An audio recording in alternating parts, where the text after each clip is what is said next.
Hello दोस्तों, कैसे हो आप सब लोग। एसएससी जेई के लिए मोस्ट इंपॉर्टेंट क्वेश्चंस को हम कर रहे थे। आज इस लेक्चर से हाइड्रोलॉजी एंड इरिगेशन को हम स्टार्ट करेंगे। लेक्चर स्टार्ट करने से पहले मैं अपना इंट्रोडक्शन दे देता हूँ। एसएससी जेई 2023 में मेरी 8th रैंक थी। ये मेरा रोल नंबर आप देख सकते हैं। उसके अलावा एसएससी जेई 2022 जो सब्जेक्टिव पेपर था वो भी मैंने क्लियर किया हुआ है, और ये सब एग्ज़ाम भी मैंने क्लियर किए हुए हैं। तो ये शो करने का पर्पज़ ये है कि जो आपको कंटेंट प्रोवाइड किया जा रहा है वो इन सब एग्ज़ाम के लिए सफिशियंट है। तो ठीक है दोस्तों, अब हम अपना सॉल्यूशन शुरू करते हैं। जो हाइड्रोलॉजी एंड इरिगेशन है उसके चैप्टर आप देख सकते हैं कौन कौन से चैप्टर हमारे कवर हो जाएंगे। तो first question, which of the following is a non recording rain gauge. तो नॉन रिकॉर्डिंग रेन गेज इनमें से कौन सा है। तो दोस्तों जो साइमन रेन गेज है वो नॉन रिकॉर्डिंग रेन गेज है। उसके अलावा जो ये तीन ऑप्शन इसमें दिए हुए हैं ये तीनों क्या हैं, ये रिकॉर्डिंग वाले रेन गेज है। ये रेनफॉल होगी और आपको रिकॉर्ड करके ऑटोमेटिकली बता देंगे, आपको रीडिंग लेने की ज़रूरत नहीं है। लेकिन साइमन वाले में आपको ये नॉन रिकॉर्डिंग वाला है, इसमें आपको कैलकुलेशन करके निकालना पड़ता है। तो दो टाइप के रेन गेज होते हैं। रेन गेज का क्या काम होता है ये हम ऐसे बताएंगे कि कितनी बारिश हुई है। आप जैसे न्यूज़पेपर में और न्यूज़ में पढ़ते होगे कि 10 सेंटीमीटर की रेन हुई है, तो इस चीज़ का क्या मतलब हुआ कि जो रेनफॉल होती है, प्रेसिपिटेशन होती है, उसको हम किस चीज़ के अंदर मेजर करेंगे, उसको हम सेंटीमीटर के अंदर या फिर लेंथ या फिर डेप्थ कह लो, डेप्थ ऑफ वाटर के अंदर मेजर करते हैं। और दोस्तों नॉन रिकॉर्डिंग जो रेन गोज होता है उसका एग्जाम्पल कौन सा है, उसका एग्जाम्पल साइमन गोज।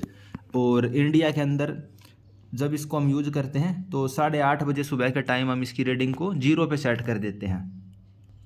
जैसे कि 8:30 बजे आपने जो ये साइमन रेन गेज इसको खाली कर दिया, एम्प्टी कर दिया, और अगले दिन 8:30 बजे आके आप इस रेन गेज के अंदर देख लोगे कि भाई कितनी बारिश हुई है। तो 8:30 बजे हम इसको रिकॉर्ड करते हैं। तो ये भी क्वेश्चन आपका आ सकता है। रिकॉर्डिंग वाले के अंदर क्या है, वो रेनफॉल और जो टाइम का ग्राफ है वो हमें मिल जाता है। Continuous plot of rainfall against time हमें रिकॉर्ड हो जाता है उसके अंदर। और हम कौन कौन से रेन गोज को यूज करते हैं, तो टिपिंग बकेट होता है, इसके अंदर कितनी इंटेंसिटी होती है वो हम पता कर सकते हैं। टिपिंग बकेट के अलावा होता है वेट बकेट, इसके अंदर जो पानी का वजन होता है, जैसे जैसे बारिश होएगी तो पानी का वजन की वजह से कितनी डेप्थ ऑफ रेनफॉल हुई तो वो हम प्लॉट कर लेते हैं, इसके अंदर मास कर वो रेनफॉल निकाल सकते हैं। फिर आता है नेचुरल साइफन। तो ये फ्लोट टाइप रेन गोज होता है। फ्लोट टाइप के अंदर क्या होता है, जैसे पानी के टंकी के अंदर या फिल्टर के अंदर ऐसे पानी का बुलबुला ये गुब्बारा होता है ना, पानी के टंकी के अंदर ऐसे पानी का गुब्बारा होता है, और जैसे जैसे पानी का लेवल बढ़ेगा तो ये गुब्बारा ऊपर उठ के ऐसे आ जाएगा। तो जैसे जैसे इसकी हाइट ऊपर बढ़ेगी, इसके साथ एक पिन लगी रहती है रिकॉर्ड करने के लिए, तो हम ऐसे रिकॉर्ड कर लेंगे कितनी बारिश हो रखी है। तो ये भी रिकॉर्डिंग टाइप का रेन गेज है, नेचुरल साइफन टाइप। और जो natural siphon type rain goes है इसको हम नॉर्मली इंडिया के अंदर यूज करते हैं। तो ये भी इंपॉर्टेंट क्वेश्चन है, इंडिया के अंदर हम कौन सा यूज करते हैं, नेचुरल साइफन टाइप। कौन सा, नेचुरल साइफन टाइप। दोस्तों जो हम ये सभी क्वेश्चन कर रहे हैं ये प्रीवियस ईयर के क्वेश्चन हैं, और आप सबके जो पेपर है उसके लिए बहुत ज़्यादा इंपॉर्टेंट है। Next question, an automatic rain gauge use to measure. तो जो रेन गोज होता है वो हम किस चीज़ को मेजर करने के लिए यूज करते हैं, उससे हम प्रेसिपिटेशन को मेजर करते हैं। जैसे कि रेन गोज हो गया, ओम्ब्रोमीटर हो गया, प्लोरियोमीटर हो गया। तो ये किस चीज़ की मेजरमेंट के लिए होते हैं, ये रेनफॉल की मेजरमेंट के लिए होता है। जो रेनफॉल होती है यानी बारिश होती है उसी को हम प्रेसिपिटेशन भी बोलते हैं। लाइसीमीटर किसके लिए होता है, इवेपोट्रांसपिरेशन के लिए। लाइसीमीटर इवेपोट्रांसपिरेशन के लिए, फाइटोमीटर ट्रांसपिरेशन के लिए, इनफिल्ट्रोमीटर इनफिल्ट्रेशन के लिए, हाइग्रोमीटर ह्यूमिडिटी के लिए, हाइग्रोमीटर ह्यूमिडिटी, साइक्रोमीटर ये रिलेटिव ह्यूमिडिटी के लिए, अनीमोमीटर विंड स्पीड के लिए। तो ये जो हाईलाइट किए ये सभी आपको पता होने चाहिए, ये आपको याद करने हैं क्योंकि पेपर के अंदर ही आते हैं।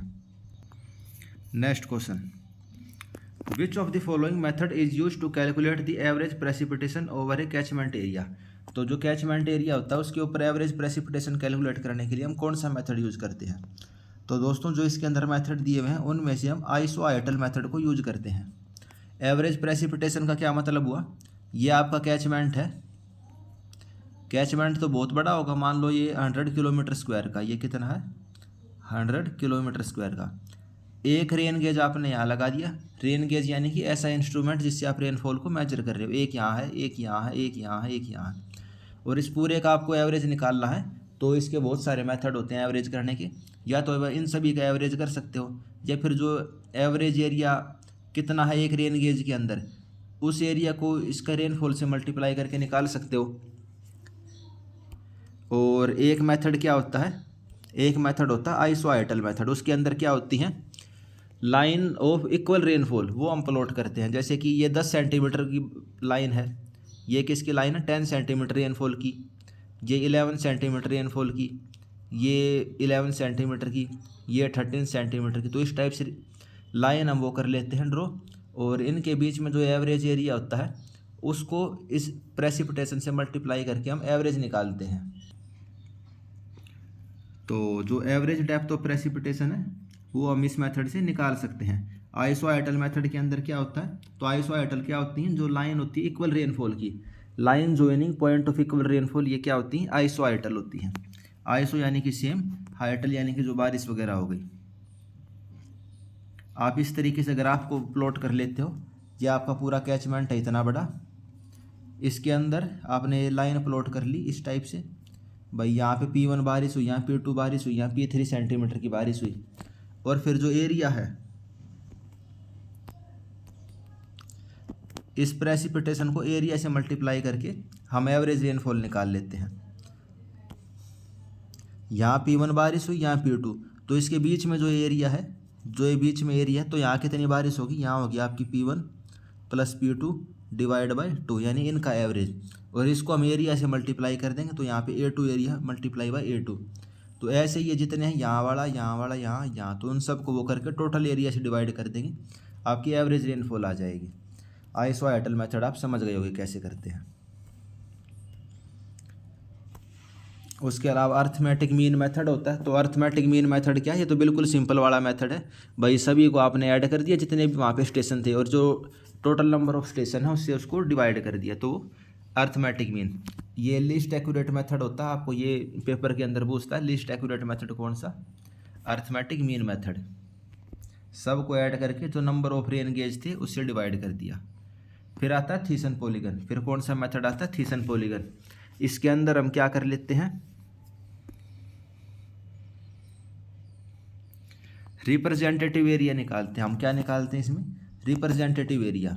फॉर एग्जांपल ये आपका कैचमेंट है, यहाँ पे एक रेन गेज है, यहाँ दूसरा रेन गेज, यहाँ तीसरा रेन गेज। तो जो पहले नंबर वाला रेन गेज है, तो यहाँ पे इसने मान लो 10 सेंटीमीटर बारिश रिकॉर्ड करी, तो इसका मतलब क्या, इसके आसपास भाई 10 किलोमीटर की एरिया में या 5 किलोमीटर की एरिया में 10 सेंटीमीटर की बारिश हो रही होगी। लेकिन हम इस रेन गेज से 50 किलोमीटर दूर जाएँ तो ज़रूरी थोड़ी ना 10 सेंटीमीटर की बारिश हो रही हो। तो एक हम एवरेज सा एरिया निकाल लेते हैं कि इस रेन गेज के आसपास जो जितना एरिया है इसके अंदर इतनी बारिश हो रही होगी। फिर ये दूसरा स्टेशन है, फिर इसके आसपास जो जितना एरिया उसमें इतनी बारिश हो रखी होगी। तो इस तरीके से आप रिप्रेजेंटेटिव एरिया को निकालते हैं इसके अंदर। उसको हम कैसे निकालते हैं, ये थीसन पॉलीगन का मेथड होता है। ये डायग्राम देखिए आप, ये तरीका पता होना चाहिए। पेपर में आपसे निकालने के लिए बहुत कम चांस है बूझेगा, लेकिन क्वेश्चन आ चुके हैं इसके 1-2 बार, दे भी सकता है लेकिन नेगलिजिबल चांस है, लेकिन मेथड पता होना चाहिए। जो 2 रेन गेज स्टेशन है, जैसे P1 पहला स्टेशन,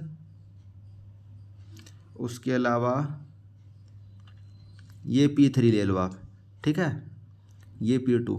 और इस मेथड की एक खासियत और है, थीसन पॉलीगन मेथड का एक क्वेश्चन और आता है, इसके अंदर जो कैचमेंट के बाहर रेन गेज है उसको भी हम कंसिडर करते हैं।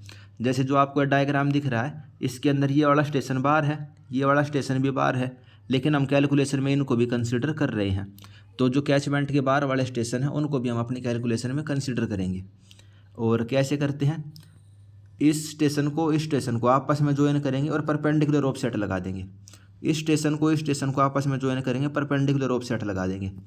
तो कोई भी 2 स्टेशन को आपस में ज्वाइन करके परपेंडिकुलर ऑफसेट लेंगे, और उस वाले स्टेशन को, जैसे कि P1 स्टेशन के आसपास जो ये वाला एरिया आ गया A1 एरिया, तो P1 को कौन रिप्रेजेंट कर रहा है, ये A1 एरिया। इस P7 को ये वाला एरिया, ये P8 को जो ये वाला एरिया है। तो जो बार वाला रेन गेज है उसको भी लेंगे और सबका एरिया ऐसे निकाल लेंगे। कैसे निकाल लेंगे, परपेंडिकुलर ऑफसेट लेके। फिर हम क्या लेते हैं, वेटेड एवरेज लेते हैं। क्या लेते हैं, वेटेड एवरेज। वेटेड एवरेज का क्या मतलब है, प्रेसिपिटेशन इनटू एरिया, इन सब का सम डिवाइड बाय टोटल एरिया, तो ये होता है वेटेड एवरेज।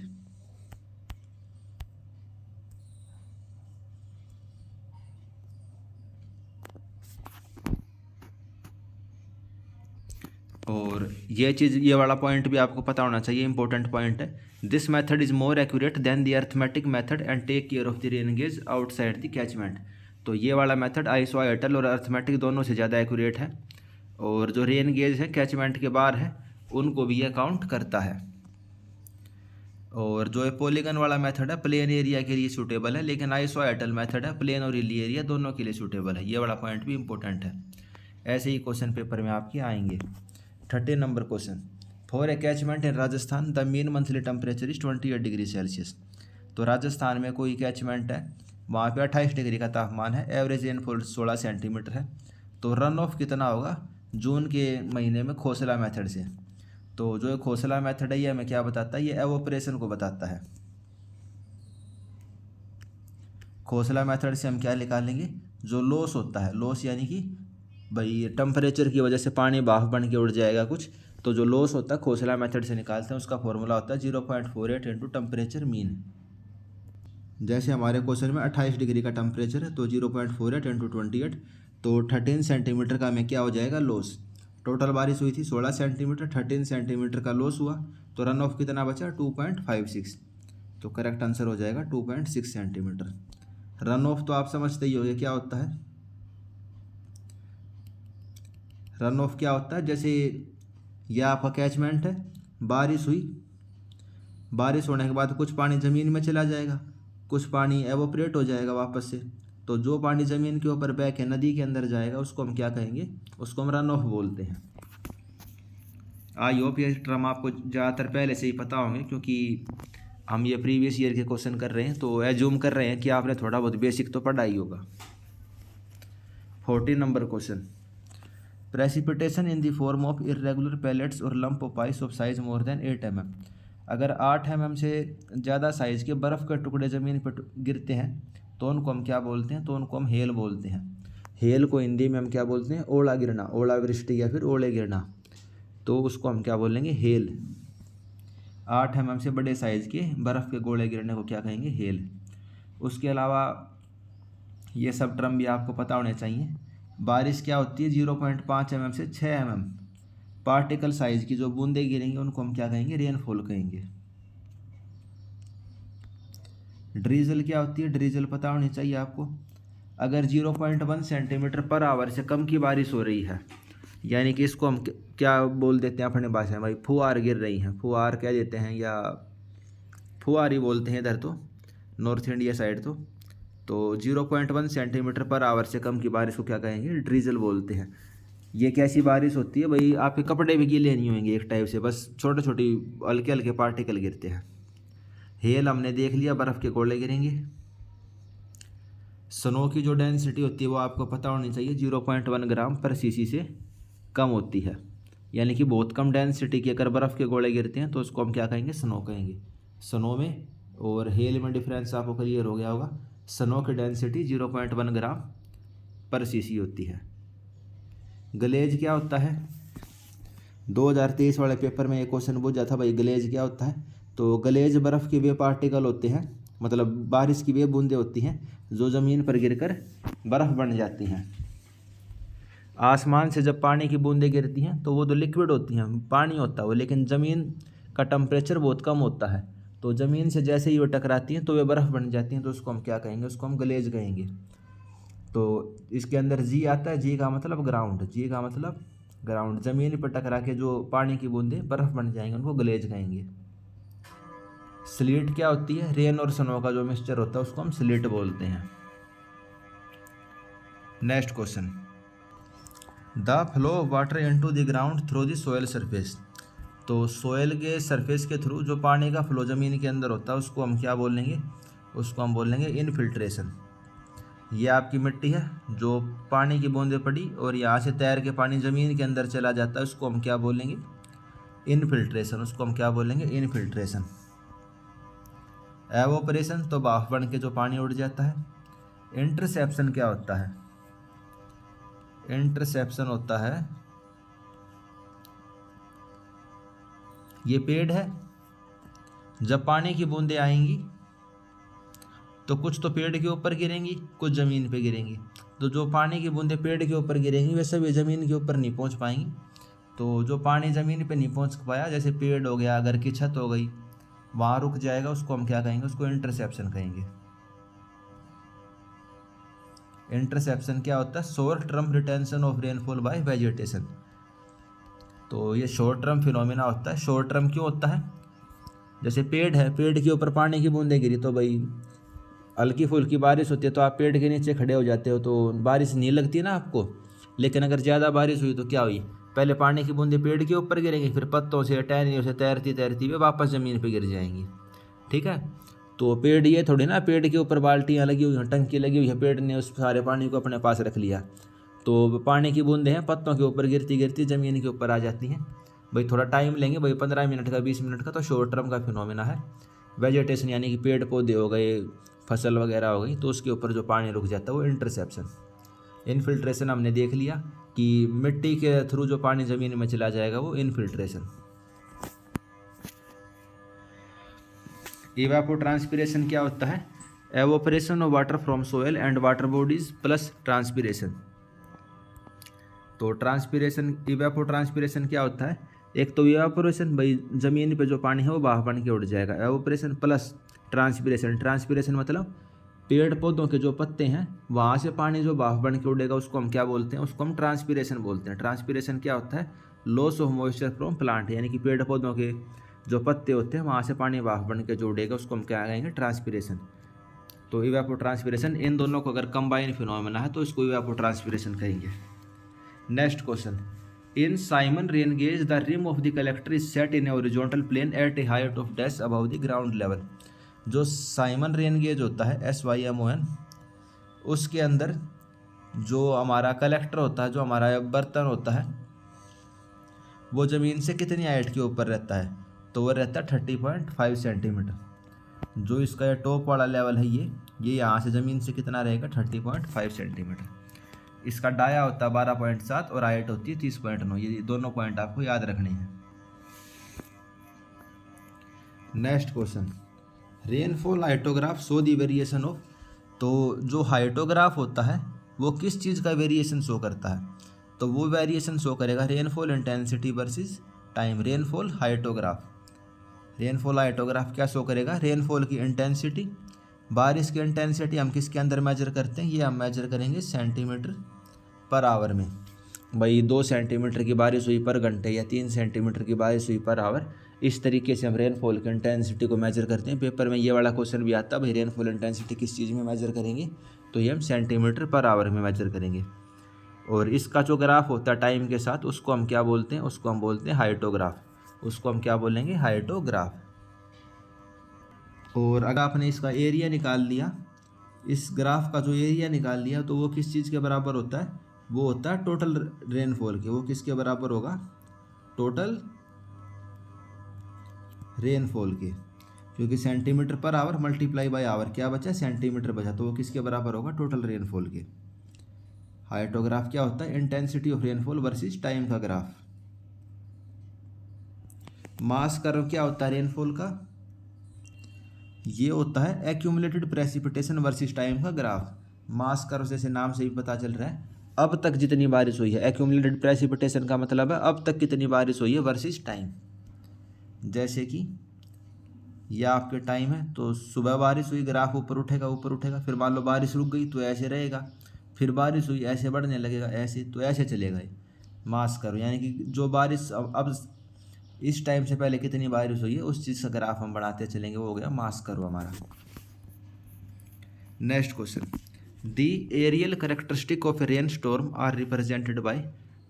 तो एरियल करेक्टरिस्टिक यानी कि एरिया वाइज जो प्रॉपर्टी होती हैं किसी बारिश के तूफान की, रेन स्टॉर्म यानी कि बारिश का तूफान, तो उसको हम किस चीज़ से रिप्रेजेंट करते हैं? उसको हम DAD कर्व से, डेप्थ एरिया ड्यूरेशन कर्व से। DAD कर्व का क्या मतलब है? Depth area duration, depth area duration curve. इससे हम क्या बताते हैं? Areal characteristic. अब ये एरियल करेक्टरिस्टिक का क्या मतलब हुआ? एरियल करेक्टरिस्टिक का ये मतलब हुआ कि आपने ये बताया भाई कोई तूफान है, तूफान यानी कि बारिश आ रही है, तो 10 घंटे तक बारिश हुई।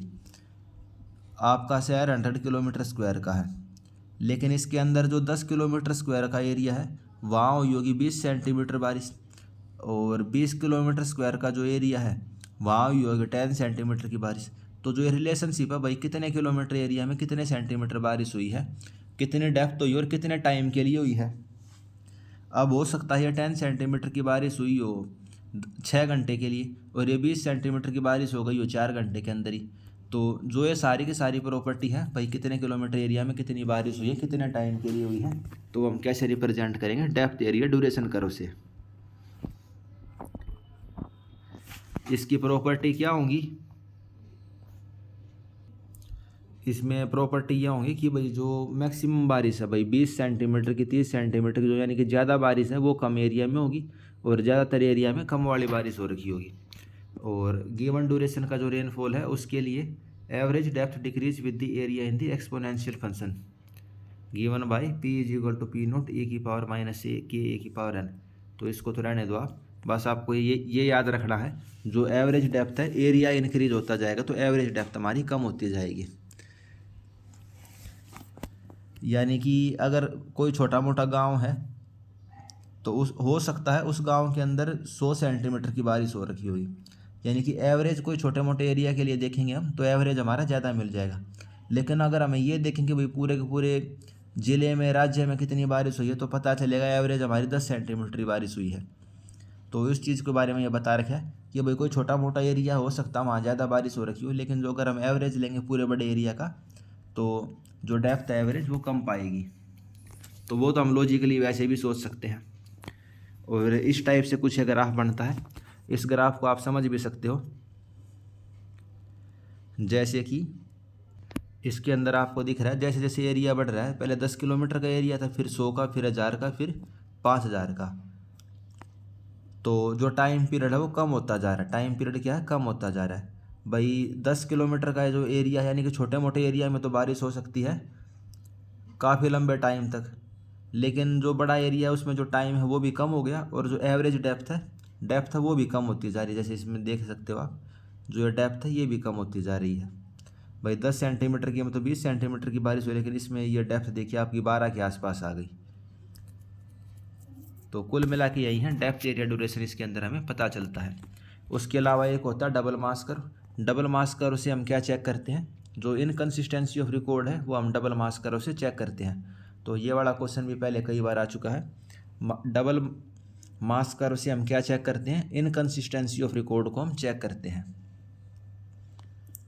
इनकन्सिस्टेंसी का क्या मतलब है भाई, जो पहले का रिकॉर्ड है भाई, आपने स्टेशन को चेंज कर दिया, या फिर जंगल में आग लग गई, या फिर अचानक से कोई पूरा बड़ा शहर खड़ा हो गया, तो जो पुराना रिकॉर्ड है वो इरेलीवेंट हो जाता है भाई। पुराने रिकॉर्ड से अब हमें क्या मतलब रहा, तो इनकन्सिस्टेंट हो जाता है वो डाटा। तो उसको प्रेजेंट के डाटा के साथ सेट करने के लिए हम ये डबल मास कर्व का यूज करते हैं। जैसे कि आपने रेन गेज को शिफ्ट कर दिया, बहुत बड़ा कोई चेंज आ गया, ओल्ड इंस्ट्रूमेंट से नया इंस्ट्रूमेंट चेंज हो गया, जंगल में आग लग गई, लैंडस्लाइड हो गई, या कोई और एरर आ गई, तो डाटा को चेक करने के लिए, सही करने के लिए डबल मास कर्व टेक्निक्स का हम यूज करते हैं। Next question, if the length of overland flow from the critical point two the mouth of drain is 13.58 centimetre. तो क्या कह रहा है ये, जो पानी फ्लो करके आता है, या आपका कोई कैचमेंट है, ये कोई कैचमेंट है, तो जो इसका आखिरी पॉइंट है उससे लेकर जो इसका सबसे नीचे वाला पॉइंट है जहाँ पे ये सारी नदी वगैरह बह के जा रही हैं, उसकी लेंथ कितनी है, 13.5 किलोमीटर, और इनके बीच का जो लेवल का डिफरेंस है वो कितना है, वो 10 मीटर का। तो इनलेट टाइम कितना होगा, तो इसके लिए दोस्तों आपको किरपिच मेथड लगाना पड़ेगा। फ्री में तो इसको आप सोल्व किसी भी तरीके से नहीं कर सकते, इस क्वेश्चन का आंसर ये टावर है। लेकिन जो मेंस के पेपर में ये फॉर्मूला आपसे पूछ सकता है, जो किरपिच इक्वेशन है, ये आपको याद कर सकते हो, मेंस के लिए कर लेना। अगर प्री में आपने अभी तक नहीं पढ़ा है अच्छे से, आपकी रिवीजन भी नहीं हुई, तो इसको छोड़ देना, याद करना आप, बस रीडिंग ले जाना इसकी 1-2 बार तो सफिशियंट है। ये टाइम ऑफ कंसंट्रेशन तो आप समझ रही होगे क्या होता है। टाइम ऑफ कंसंट्रेशन यानी पानी को यहाँ से यहाँ आने में कितना टाइम लगेगा, वही चीज़ हमसे पूछी हुई है इसने। उसके अलावा दोस्तों एक इनफिल्ट्रेशन रेट होता है या इनफिल्ट्रेशन कैपेसिटी होती है। ये क्या होती है वो आपको पता होनी चाहिए। इनफिल्ट्रेशन कैपेसिटी क्या होती है, किसी सोयल की इनफिल्ट्रेशन की क्या रेट होएगी। जैसे ये आपकी सोयल है, बारिश हुई इसके अंदर, तो इस सोयल की कैपेसिटी है कि 2 सेंटीमीटर पानी पर घंटे ये अपने अंदर सोख सकती है। तो मान लो 3 सेंटीमीटर की बारिश हुई तो 2 सेंटीमीटर ज़मीन में चला जाएगा, बैक है कितना जाएगा 1 सेंटीमीटर। और सपोज करो 1 सेंटीमीटर की बारिश हुई तो ज़मीन में कितना पानी जाएगा, केवल 1 सेंटीमीटर पानी ज़मीन में जाएगा, और बैग बहेगा कितना पानी 0 सेंटीमीटर। तो इनफिल्ट्रेशन इंडेक्स से क्वेश्चन आते हैं। 2023 का पेपर है उसके अंदर मेंस में भी और प्री में भी इससे क्वेश्चन आए थे और बिल्कुल ईजी क्वेश्चन आए थे। फ्री के नंबर समझो, बस आपको एक कंसेप्ट समझना है जो है मैंने आपको बताया, बिल्कुल आसान है, इसमें कोई डाउट नहीं होगा भाई। इनफिल्ट्रेशन कैपेसिटी सोयल कितना पानी अपने अंदर सोख सकती है। अगर उससे कम बारिश हुई तो सारा पानी ज़मीन अपने अंदर सोख लेगी, अगर उससे ज़्यादा बारिश हुई तो जो भी कैपेसिटी है सोयल की वो माइनस कर देंगे और जो बचा वो पानी बह के ज़मीन के ऊपर बहेगा। तो इतना आपको इसमें याद रखना है। वही चीज़ इसमें बताई हुई है, अगर इससे कम बारिश हुई तो सारा ज़मीन में चला गया, अगर उससे ज़्यादा ये बारिश हुई तो ये पानी बहेगा बस आपका।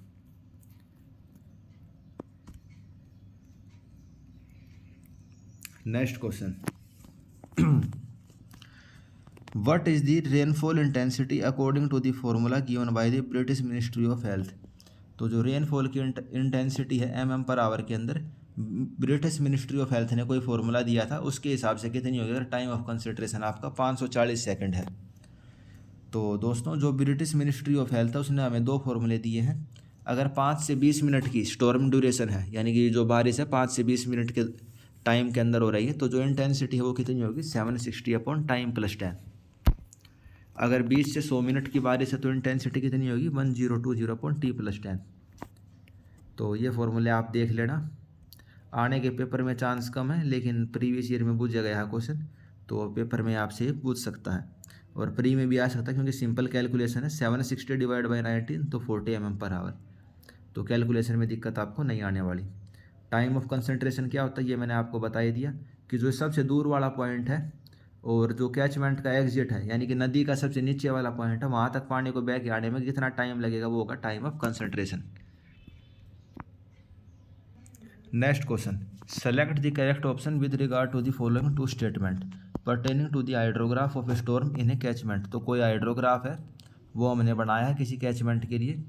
तो अब तक तो आप कैचमेंट भी समझ गए होंगे क्या होता है कैचमेंट। जैसे कि इसके अंदर ये दिखाई दे रहा है कैचमेंट, जहाँ पे बड़े बड़े पहाड़ होंगे, पहाड़ कह लो या फिर ऊंची हाइट की ज़मीन होगी, और इसके बीच में जितना भी पानी गिरेगा वो सारा बह के एक पॉइंट पे यहाँ से बह के आगे चला जाएगा। तो ये हमारा क्या हो गया कैचमेंट हो गया।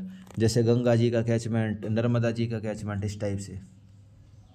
तो नेक्स्ट क्वेश्चन है 13 नंबर क्वेश्चन में हमसे हाइड्रोग्राफ की प्रॉपर्टी के बारे में पूछा हुआ है। तो हाइड्रोग्राफ एक टाइप से क्या होता है, कर्व होता है, उसके अंदर यहाँ तो टाइम रहेगा भाई कितने आवर, और इधर रहता है रन ऑफ मीटर क्यूब पर आवर के अंदर या फिर मीटर क्यूब पर सेकंड के अंदर, जो भी रन ऑफ है, यानी कि मीटर क्यूब पर सेकंड या फिर क्यूसेक क्यूमैक जो भी है, इसको हम ग्राफ प्लॉट करते हैं। इस टाइप से कुछ इसका ग्राफ बनता है हाइड्रोग्राफ का।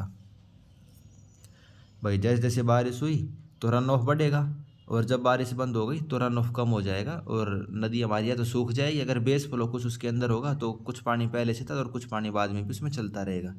तो हाइड्रोग्राफ ये होता है डिस्चार्ज वर्सेस टाइम का। उसकी प्रॉपर्टी है, देखते हैं क्या प्रॉपर्टी है क्वेश्चन में। The rising limb of hydrograph depend upon the catchment characteristic only. तो जो राइजिंग लिम है, जब पानी इसके अंदर ऐसे ऊपर बढ़ता है तो कैचमेंट की प्रॉपर्टीज़ के ऊपर डिपेंड करता है। जी नहीं, कैचमेंट की प्रॉपर्टी पर डिपेंड तो करेगा, लेकिन ये चीज़ गलत लिख दी इसने ओनली की वजह से। तो ये किस चीज़ के ऊपर डिपेंड करेगा, जो इसका राइजिंग लिम है, राइजिंग लिम यानी कि हाइड्रोग्राफ का जो ऊपर चढ़ने वाला पॉइंट है, ये करेगा बारिश कितनी हो रही है। भाई बारिश तेज़ है, बारिश हल्की है, उत्तर दिशा से पानी बह के आ रहा है, हवा किस डायरेक्शन में चल रही है, तो उसके तो बहुत फैक्टर है, तो ओनली गलत हो गया, तो पहली स्टेटमेंट गलत है। Second point, recession limb of the hydrograph depend upon the storm characteristic and the catchment characteristic. तो इसके अंदर जो रिसेशन वाला लिम्ब है, तो एक बार तो पानी बढ़ जाएगा, जब बारिश रुक जाएगी तो पानी नदी के अंदर कम होना शुरू हो जाएगा और ये ऐसे आ जाएगा। तो जो इसका रिसेशन वाला लिम्ब है, तो क्वेश्चन में क्या कह रहा है, वो किसके ऊपर डिपेंड करेगा, स्टॉर्म कैरेक्टरिस्टिक और कैचमेंट कैरेक्टरिस्टिक के ऊपर। अब ये वाली स्टेटमेंट भी गलत है, ये स्टेटमेंट गलत क्यों है? एक चीज़ बताओ, ये ग्राफ ऊपर चढ़ा, अब ये नीचे गिरना कब शुरू होगा? जब बारिश हमारी बंद हो गई। अब बारिश हमारी होनी बंद ही हो गई तो वो बारिश के ऊपर डिपेंड थोड़ी ना करेगा। जब बारिश हो ही नहीं रही तो बारिश के ऊपर डिपेंड थोड़ी ना करेगा। तो जो रिसेशन लिम है वो किसके ऊपर डिपेंड करेगा? केवल जो कैचमेंट की प्रॉपर्टी है उनके ऊपर डिपेंड करेगा। तो सेकंड स्टेटमेंट भी गलत। तो हमारी दोनों स्टेटमेंट गलत हो गई, बोथ स्टेटमेंट आर फॉल्स। तो हाइड्रोग्राफ किस चीज़ के ऊपर डिपेंड करता है वो मैंने आपको बता ही दिया भाई। कितनी बारिश हुई है, इवेपोट्रांसपिरेशन कितना है, इनफिल्ट्रेशन में लॉस कितने हैं, बेसिन की प्रॉपर्टी क्या है, चैनल की प्रॉपर्टीज़ क्या है, और क्यों होगा वो भी मैंने आपको बता दिया भाई। जब बारिश हुई पानी इसके अंदर बढ़ना शुरू हुआ, नदी के अंदर पानी बहुत ज़्यादा हो गया, ठीक है। अब बारिश रुक गई तो धीरे धीरे पानी इसके अंदर कम होना शुरू होगा और कम हो जाएगा। इस पॉइंट पे जब बारिश रुकी गई तो जो इसका रिसेशन लिम है, जो इसका रिसेशन यानी कि जो नीचे आने वाला पार्ट है वो केवल किस चीज़ के ऊपर डिपेंड करेगा? बेसिन कैरेक्टरिस्टिक के ऊपर, या फिर जो कैचमेंट की कैरेक्टरिस्टिक है, यानी कि जो हमारा कैचमेंट है या उसको बेसिन बोल लो, कुछ बोल लो, तो उसकी जो प्रॉपर्टी है उसके ऊपर डिपेंड करेगा। लेकिन जो ऊपर चढ़ने वाला पार्ट है वो किस चीज़ के ऊपर डिपेंड करेगा? बारिश कितनी हो रही है उस चीज़ के ऊपर भी, और जो हमारा कैचमेंट की प्रॉपर्टी क्या है उसके ऊपर भी।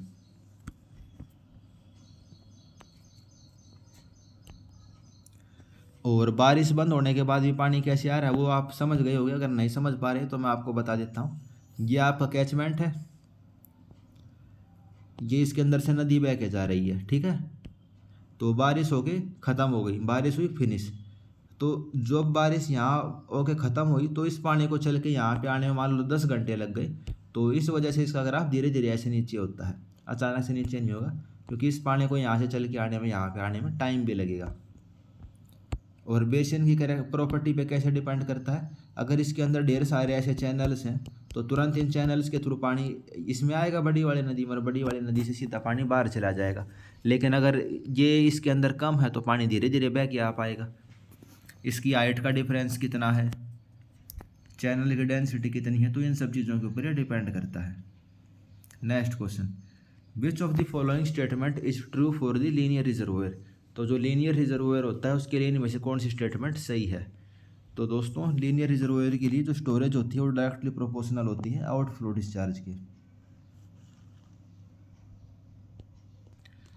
स्टोरेज किसके प्रोपोर्शनल होती है? आउटफ्लो डिस्चार्ज की। और इस चीज़ का क्या मतलब है लीनियर रिजर्वोयर का?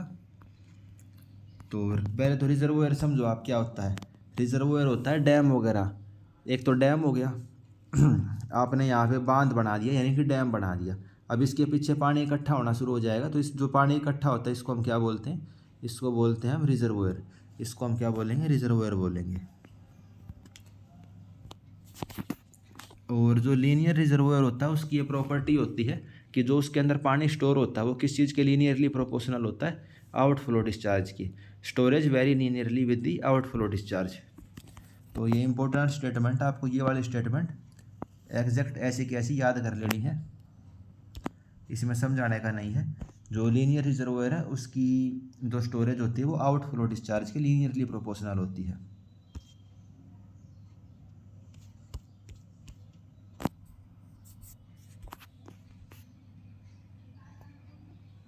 Next question, highest momentary peak discharge at the respective point of observation in a river flow which is equal or exceeded once every year is.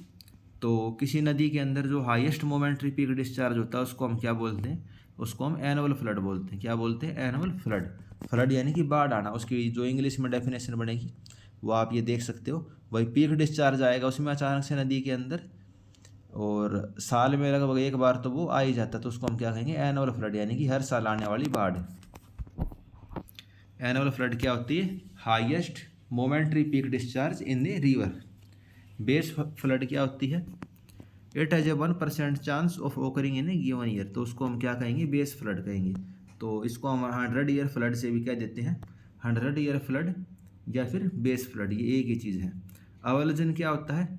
अवलजन होता है कि भाई नदी अपने किनारों को तोड़ के अपना रास्ता बदल देती है, तो उसको हम क्या कहते हैं? अवलजन बोलते हैं। It is the sudden change in the course of river by sudden development of new river channel is avulsion. जैसे नदी पहले ऐसे जा रही थी, अचानक से रास्ता बदल लिया, तो इसको क्या कहेंगे? अवलजन कहेंगे।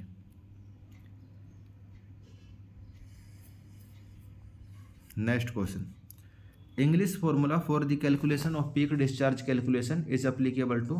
तो पीक ड्रेनेज डिस्चार्ज कैलकुलेशन का जो इंग्लिश फॉर्मूला होता है वो किस चीज़ के लिए अप्लीकेबल होता है? तो दोस्तों वो हमारा अप्लीकेबल होगा fan shape catchment in the old Bombay state. English formula किसके लिए? Fan shape catchment in the old Bombay state. क्या है? पीक डिस्चार्ज के लिए। भाई मान लो बारिश हुई 5 घंटे के लिए, 2 सेंटीमीटर की बारिश थी, तो पीक डिस्चार्ज कितना होगा? पीक वो fan shape catchment in old Bombay state के अंदर किसने बताया? इंग्लिश फार्मूला ने बताया। ये फार्मूला क्या होता है ये पता होना चाहिए, ये इम्पोर्टेंट है।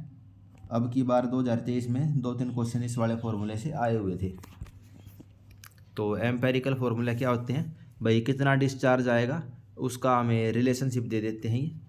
और एम्पेरिकल फार्मूला कितने प्रकार के होते हैं? एक तो होता है डिकन्स फार्मूला। पहला फार्मूला कौन सा होता है? Dickens formula. और इसका फार्मूला क्या होता है? Q is equal to coefficient of discharge area की पावर 3/4, एरिया की पावर 3/4। तो ये वाला फार्मूला आपको पता होना चाहिए। आपको क्या याद रखना है? Dickens formula coefficient multiply by area की पावर 3/4। और कहाँ पे यूज होता है? ये होता है सेंट्रल एंड नॉर्दर्न पार्ट्स में। सेंट्रल एंड नॉर्दर्न पार्ट्स में कौन सा यूज होता है? Dickens formula. फिर आता है रायन फार्मूला, राइव्स फार्मूला, रायन्स राइव्स जो भी इसको प्रोनाउंसिएशन आप करना चाहो उस तरीके से याद कर लेना। ये होता है कोफिशिएंट मल्टीप्लाई बाय एरिया की पावर 2/3। ये कहाँ यूज होता है? तमिलनाडु, कर्नाटक और आंध्र प्रदेश में। राइव्स फार्मूला कहाँ यूज होता है? तमिलनाडु, कर्नाटक और आंध्र प्रदेश में। कोफिशिएंट इंटू एरिया की पावर 2/3। एरिया सब में हम किस में ले रहे हैं? किलोमीटर स्क्वायर में। एरिया किस में ले रहे हैं? किलोमीटर स्क्वायर में। एरिया की पावर 3/4। डिकन्स में एरिया की पावर 3/4, रायन्स में एरिया की पावर 2/3 और तमिलनाडु आंध्रा में यूज होता है डिकन्स फार्मूला। उत्तर भारत में और सेंट्रल इंडिया में होता है। उसके अलावा इंग्लिश फार्मूला क्या होता है? 124a divide by root of a plus 10 की पावर वो a प्लस 10.4। तो ये फार्मूला भी आपको पता होना चाहिए। कहाँ यूज होता है? इंग्लिश फार्मूला होता है वेस्टर्न घाट इन दी महाराष्ट्र। महाराष्ट्र के जो वेस्टर्न घाट है वहाँ पे यूज होता है। तो ओल्ड बॉम्बे स्टेट कहाँ पे है? ये महाराष्ट्र का जो वेस्टर्न घाट है उसी को हम बोल रहे हैं। और इसके अंदर जो एरिया है वो हम किलोमीटर स्क्वायर के अंदर मेजर करेंगे। जो डिस्चार्ज है मीटर क्यूब पर सेकंड में आएगा।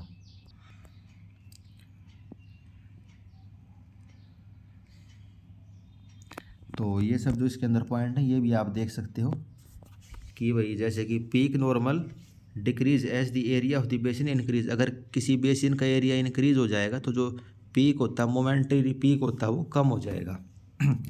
तो ये तो कॉमन सेंस वाली भी बात। अगर भाई कोई एरिया ज़्यादा होगा तो एवरेज सा होकर वो कम हो जाएगा उसका पीक। उसके अलावा ये भी इंपॉर्टेंट पॉइंट है, जो फैन शेप कैचमेंट होते हैं वो ग्रेट रन ऑफ देते हैं because tributaries are near of the same size and hence time of concentration and run off is nearly same. On the other hand the discharge from the leaf arrangement of tributary are distributed over long period because of different length of the tributary. तो क्या कहना चाह रहा है? अब इसके अंदर 2 type के कैचमेंट होते हैं। तो फैन शेप जो हमसे क्वेश्चन में पूछ जावा, तो फैन शेप कैसा होता है? इस टाइप का जो पंखा होता है। तो नियरली सर्कुलर शेप है इसकी, पंखे जैसी। इसके अंदर जो ट्रिब्यूटरी होती हैं, ट्रिब्यूटरी यानी कि छोटी छोटी नदियाँ, इनका लगभग सेम साइज होता है। और तुरंत जो पानी बह के नदियों के थ्रू मेन नदी में आएगा और तुरंत इस कैचमेंट से निकल जाएगा। तो जो इसका पीक है, पीक इसका ज़्यादा आएगा और जल्दी कैचमेंट खाली हो जाएगा। उसके कंपैरिजन में ये देखिए, जो लीफ है पत्ते की शेप का है, तो इसके अंदर जो आखिरी वाला पॉइंट है वो थोड़ा दूर है, आखिरी वाला पॉइंट दूर है इसके आउटलेट से, तो इसको टाइम ज़्यादा लगेगा और इसका पीक डिस्चार्ज थोड़ा सा कम होगा।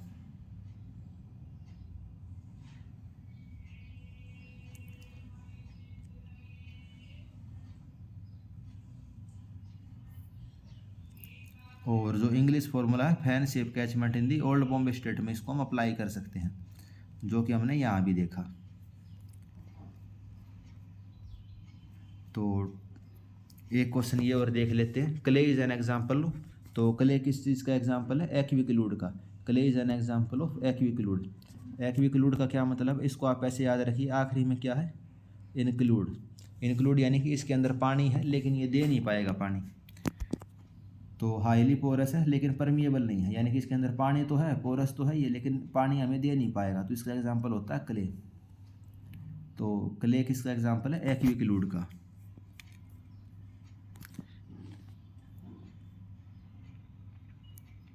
उसके अलावा दोस्तों एक एक्विटार्ड होता है। एक्विटार्ड को कैसे याद करोगे? ये क्या करता है? रिटार्ड कर रहा है ये, यानी कि इसके अंदर only seepage is possible, yield is insignificant. यानी इसके अंदर पानी तो निकलेगा एक्विटार्ड से, लेकिन थोड़ा थोड़ा पानी निकलेगा, तो यील्ड इसका इनसिग्निफिकेंट है। एग्जाम्पल इसका क्या है? सैंडी के लिए। तो ये आपको पता होने चाहिए। तो ठीक है दोस्तों, आज इस लेक्चर में इतना ही। हमारी जो हाइड्रोलॉजी है वो कंप्लीट हो गई है। नेक्स्ट लेक्चर से हम इरिगेशन को कंप्लीट स्टार्ट करेंगे। आपको लेक्चर कैसा लगा आप कमेंट करके बता सकते हैं। अपने फ्रेंड्स के साथ शेयर कर दीजिए। रोज़ एक सब्जेक्ट की रिवीजन करते रहिए, और जो प्रीवियस ईयर के जो थोड़े डिफिकल्ट और चैलेंजिंग क्वेश्चन है वो हम इस सीरीज़ के अंदर कर ही रहे हैं। अगर आपने पुराने लेक्चर नहीं देखे तो प्लेलिस्ट बनी हुई है, आप प्लेलिस्ट से देख सकते हो। और SSC JEE previous year question के जो सॉल्यूशन थे 2023 का प्री का भी और मेंस का भी जो कंप्लीट सॉल्यूशन है वो हमने देखा है, उसकी भी प्लेलिस्ट आप उसको भी देख सकते हो। वो आपके लिए काफ़ी हेल्पफुल रहेगी। 1.5 की स्पीड पे करके देख लेना, तो पूरी प्लेलिस्ट को डाउनलोड करके आपकी 5-6 घंटे में पूरी कंप्लीट हो जाएगी। तो बढ़िया रिवीजन हो जाएगी आपकी इस तरीके से। तो ठीक है फ्रेंड्स, थैंक यू। और वीडियो को आप शेयर कर दीजिए। अगर कुछ सजेशन है कमेंट कर दीजिए, लाइक कर दीजिए। Thank you.